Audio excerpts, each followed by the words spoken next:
20 మంది ఎమ్మెల్యేలు మేము లేపబోతున్నాము. ఇది పక్కా.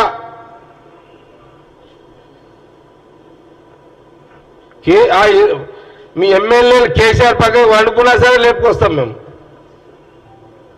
రాత్రి పగలు కేసీఆర్ పక్కన పెట్టుకున్నా సరే 20 మంది ఎమ్మెల్యేలము ఎట్టి పరిస్థితుల్లో బీఆర్ఎస్ ఎమ్మెల్యేలము తప్పకుండా కాంగ్రెస్లోకి వస్తున్నారు. ఇది మీకు ఇక మీరు మాకు పెడతారో మేము మీకు పెడతామో చూసుకోండి. ఇక అసలు మేమైతే పార్లమెంట్ ఎన్నికలకు ముందే వస్తామని అంటున్నారు, తీసుకోవాలని చూస్తాం. పార్లమెంట్ ఎన్నికలకు ముందు లేపిందే బెస్ట్. మేము మా పని మీద మేము ఉన్నాం, అట్లేం లేదు.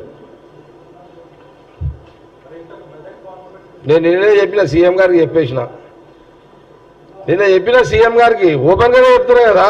నేను సీఎం గారు రేవంత్ రెడ్డి గారు చెప్పిన, సీఎం గారు 20 మంది ఎమ్మెల్యేలు వీలైతే మొదలే పార్లమెంట్ ఎలక్షన్ ముందే తీసేసుకుంటే మంచిదని చెప్పిన. నేనైతే 20 మంది ఎమ్మెల్యేలు మేము లేపబోతున్నాము.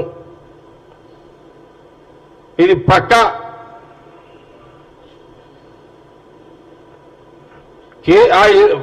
మీ ఎమ్మెల్యేలు కేసీఆర్ పక్కన వండుకున్నా సరే లేపుకొస్తాం మేము. రాత్రి పగలు కేసీఆర్ పక్కన పెట్టుకున్నా సరే 20 మంది ఎమ్మెల్యేలము ఎట్టి పరిస్థితుల్లో బీఆర్ఎస్ ఎమ్మెల్యేలము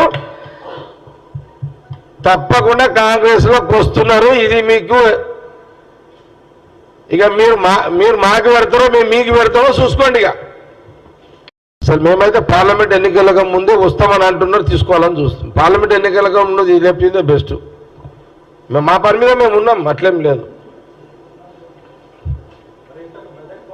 నేను నిన్నే చెప్పిన సీఎం గారికి చెప్పేసిన, సీఎం గారికి ఓపెన్గానే చెప్తున్నా కదా. నేను సీఎం గారు రేవంత్ రెడ్డి గారు చెప్పిన, సీఎం గారు 20 మంది ఎమ్మెల్యేలు వీలైతే మొదలే పార్లమెంట్ ఎలక్షన్ ముందే తీసేసుకుంటే మంచిదని చెప్పిన. నేనైతే